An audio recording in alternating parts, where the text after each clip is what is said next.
Talking with others. In talking, one has the tendency to come down into a lower and more external consciousness, because talking comes from the external mind. But it is impossible to avoid it altogether. What you must do is to learn to get back at once to the inner consciousness. This so long as you are not able to speak always from the inner being, or at least with the inner being supporting the action. Letters on Yoga 4. Chat of that kind, about others, has indeed a very tiring effect when one is at all in the stream of true experience, because it dissipates the energy uselessly and makes the mind movement a thing of valueless shreds and patches, instead of gathered and poised in itself so as to receive. Letters on Yoga 4. It is true that to indulge in useless or harmful conversations is not good, but on the other hand, it is not good to be too much shut up in oneself. Some company and going out of oneself is also necessary. Letters on Yoga 4. It is no use giving up talking altogether. The proper course is to speak usefully to people, but not to talk for the sake of talking. Letters on Yoga 4.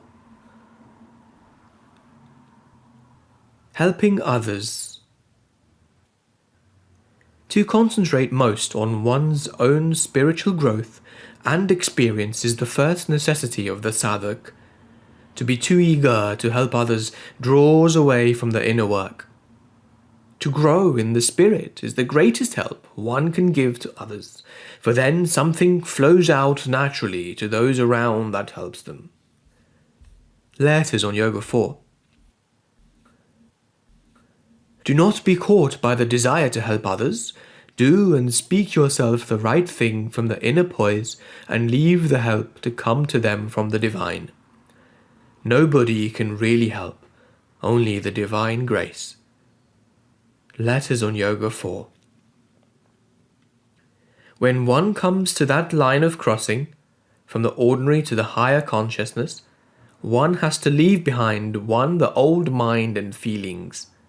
One looks then on those who are still fixed in the pleasures and sorrows of the ordinary world with sympathy and, wherever it is possible, with spiritual helpfulness, but no longer with attachment. One learns that they are being led through all their stumblings and trusts to the universal power that is watching and supporting their existence to do for them whatever for them is the best.